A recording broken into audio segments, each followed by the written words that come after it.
September 1997. Amazon has just gone public, and Wall Street is already treating it like a funeral. Margins are razor thin, losses are widening, analysts are openly predicting bankruptcy, and the investors who backed Jeff Bezos are watching their money vanish. The consensus is nearly unanimous. This company will not survive. But instead of slowing down, Bezos doubles down on a vision no one else believes in. That single decision will spark the rise of a trillion-dollar empire the world never saw coming. But to understand why he made that choice, you have to go back to the very beginning. Amazon's first summer as a public company felt less like a triumph and more like a storm warning. The numbers on the board flickered with doubt. Revenue was climbing, but the losses ran deeper. Every quarter, red ink spilled across the spreadsheets, and Wall Street's patience thinned. The analysts didn't whisper, they barked their skepticism. Margins are too thin. The cash burn is unsustainable. How long before the money runs out? The headlines read like obituaries, not forecasts. Inside Amazon's cramped offices, the tension was thick enough to taste. Investors who once cheered now called for restraint. Some wanted to slow the hiring, freeze expansion, pull back on every bold idea. Others wondered if it was time to pivot, to play it safe, to act like a grown-up company and protect what little they had. But Jeff Bezos, barely 40 and still writing his own code at night, refused to blink. He faced a choice that would define everything: shrink to survive or risk everything, again, on the promise of tomorrow. The boardroom arguments grew sharper. The pressure was relentless. If he chose wrong, it wouldn't just be his fortune at stake. It would mean the end of the dream, the loss of every dollar entrusted to him, the collapse of a vision that still seemed more faith than fact. To understand why Jeff Bezos made that decision, we have to go back to the beginning. Jeffrey Preston Jorgensen was born on January 12, 1964, in Albuquerque, New Mexico. His mother, Jacqueline Guise, was 17, newly married, and soon alone. By the time Jeff turned 2, his father, Ted Jorgensen, had left, leaving Jacqueline to raise her son without support or certainty. There was no inherited wealth, only the resolve of a young woman determined to carve out stability where none existed. At age 4, Jeff's life shifted. Mike Bezos, a Cuban immigrant who had escaped Havana as a teenager, married Jacqueline and adopted Jeff. Mike brought the steadiness of an engineer and the patience of someone who had rebuilt his own life from scratch. The family took his name, and the household gained a new rhythm, one marked by Mike's quiet discipline and Jacqueline's unwavering encouragement. Each summer, Jeff traveled to the Lazy G Ranch in Cotulla, Texas, where his grandfather, Lawrence Preston Gies, became his teacher. Gies had managed thousands at the Atomic Energy Commission, but on the ranch, he taught self-reliance through necessity. Fences needed mending, windmills repairing, and cattle doctoring. Jeff learned to fix engines, patch water lines, and improvise with whatever tools were available. Every broken machine became a lesson in problem solving, every setback a chance to invent a solution. Curiosity shaped Jeff's days. As a toddler, he dismantled his crib with a screwdriver. In grade school, he wired alarms to his bedroom door and scavenged parts from Radio Shack. He read science fiction and technical manuals, not for escape, but for instruction. School assignments became engineering projects. When materials ran out, he found new ways to build. Constraints were puzzles, not barriers. In these early years, risk was part of daily life, and failure meant learning. The boy who questioned how things worked grew up seeing the world as a system to be understood, taken apart, and rebuilt, one challenge at a time. Jeff Bezos left Princeton in 1986 with a degree in electrical engineering and computer science, trained to see the world as a network of systems. Wall Street noticed. At D.E. Shaw, he found a rare mix of status and intellectual rigor, quickly rising to vice president. The job offered security and a front-row seat to the logic of markets. But the real turning point came in 1994 when a research report landed on his desk. Internet usage was growing at 2,300% a year. For most, it was a footnote. For Bezos, it was a signal that the future was arriving faster than anyone expected. He weighed the cost of leaving against the risk of standing still. A walk through Central Park with David Shaw made the stakes clear. Shaw listened to the idea of an online bookstore, then pointed out the comfort of Bezos' current position. The question lingered. Would safety now mean regret later? Bezos decided to minimize regret. He resigned, packed up with his wife Mackenzie, and drove west in a Chevy Blazer, sketching out a plan for an online store with limitless inventory. They arrived in Bellevue, Washington, and rented a garage at 212 South Baker Lane. The first name, Cadabra, was quickly abandoned after a lawyer misheard it as cadaver. Bezos chose Amazon, a name meant to evoke scale and possibility. He recruited Shel Kafan, a fellow D.E. Shaw engineer, as the first programmer. Together they built the site from scratch, assembling desks from doors and mapping out a business model on whiteboards. Books became the starting point, not for love of literature, but for strategy. Millions of titles, none stocked by any single store, and each could be shipped directly from distributors. Bezos' parents, Jackie and Mike, invested $245,573, nearly their entire savings. Early customers placed orders through a bare-bones website. Every dollar earned went back into servers, inventory, and engineers. Profit was set aside in favor of scale and survival. The culture formed in that garage, frugal, relentless, and built for growth. In the hum of servers and the smell of cardboard, Amazon took its first breath.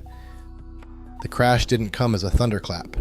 It crept in, slow and merciless, peeling away hope one trading day at a time.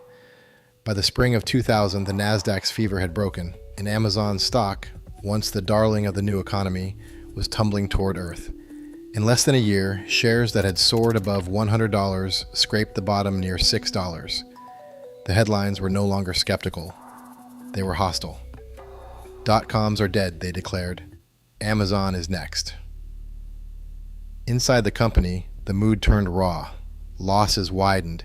In 1999, Amazon posted a net loss of $124 million. The following year, that number ballooned to $1.4 billion. At the same time, cash reserves shrank, and each quarterly report felt like a new round of public humiliation.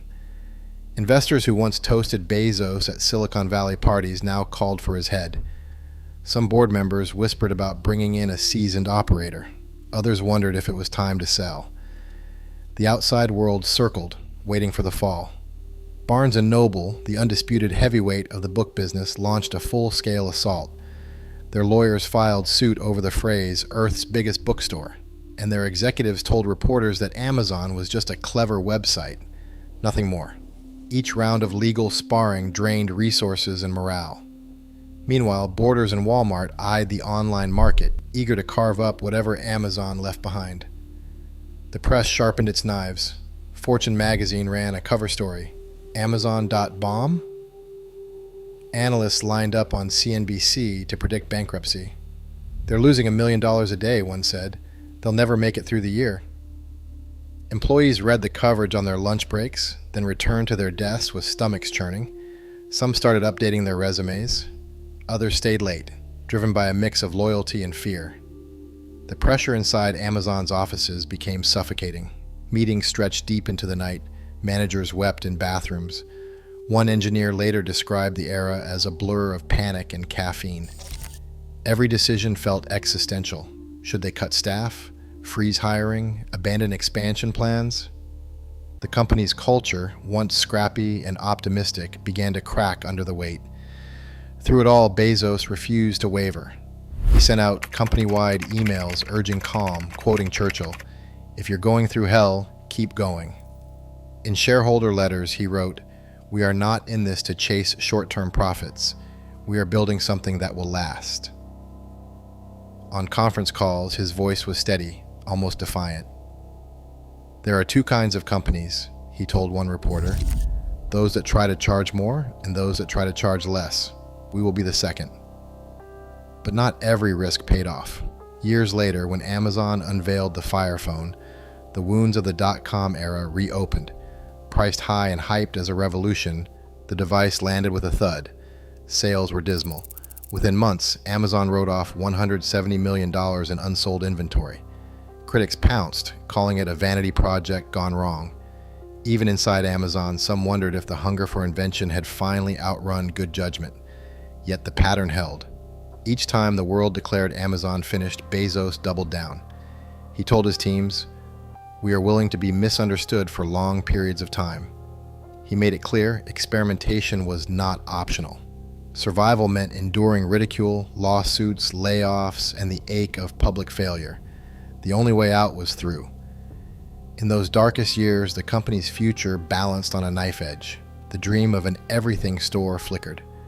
But the man at the center, pale, sleepless, relentless, kept one eye on the horizon. In his hands, every setback became a reason to push harder, to bet bigger, to keep building while the world waited for him to quit. In 2000, Amazon made a move that shifted its entire trajectory. Marketplace opened the site to third-party sellers, letting anyone list products alongside Amazon's own. The idea was simple: expand selection without owning every item, but the impact was massive. Amazon's catalog ballooned overnight. The company no longer had to gamble on inventory or tie up cash in unsold goods. Instead, it became a platform, drawing in independent merchants who would soon account for more than half of all sales. What looked risky to competitors became the engine of endless growth. 5 years later, Amazon introduced Prime. For $79 a year, members got free 2-day shipping on almost everything. The economics seemed questionable, with shipping costs threatening to overwhelm the fee. But Prime wasn't about margins, it was about habit. Members started buying more, returning more often, and relying on Amazon as their default. Speed became part of the product, and expectations changed across the industry. Other retailers scrambled to keep up, but the standard had shifted. Inside Amazon, engineers faced a different challenge: scaling the company's technology to match its ambitions. Andy Jassy and Werner Vogels helped lead the effort to turn Amazon's internal infrastructure into a new business. In 2006, Amazon Web Services launched, offering cloud storage and computing power to anyone who needed it. AWS let startups and global companies rent the same tools Amazon used, fueling a new era of digital business. By the end of the decade, AWS was Amazon's most profitable division, quietly supporting much of the modern internet. In 2007, Bezos unveiled the Kindle. It wasn't the first e-reader, but it was the first to make buying and reading digital books effortless. The device sold out within hours. For publishers, it signaled a shift in power. For readers, it put a library in their hands. Kindle pushed Amazon deeper into publishing, letting the company set new terms for an old industry. Meanwhile, Amazon invested billions in logistics, warehouses, robotics, delivery routes, building a physical moat around its business. Each new fulfillment center made Prime faster and more reliable. The company's reach grew harder to match, not just in price, but in speed and certainty. These bets took years to pay off. Profits lagged and critics questioned the strategy, but reinvestment fueled global expansion and layered new businesses atop the original store. By the time the world caught on, Amazon had become a marketplace, a cloud provider, a publisher, and a logistics powerhouse. Jeff Bezos, once doubted for his relentless reinvestment, now stood among the world's wealthiest, his company woven into daily life. Amazon's culture is built on a set of decision rules that shape every move, starting with the day one mentality. Jeff Bezos uses day one as a constant reminder. Complacency is the enemy. In his shareholder letters, he returns to this theme, insisting that the company must remain restless, always acting like a startup. Every major choice is weighed against long-term impact, not quarterly results. In 1997, with profits nowhere in sight, Bezos told shareholders, "We will make bold rather than timid investment decisions where we see a sufficient probability of gaining market leadership advantages." The company invested in infrastructure and customer habits that wouldn't pay off for years, trusting that patience would compound returns. Customer obsession is the core rule. Teams work backwards from the ideal customer experience, even if it means scrapping projects or accepting short-term losses. Free shipping, generous returns, and relentless price cuts are not just perks, they're strategic bets.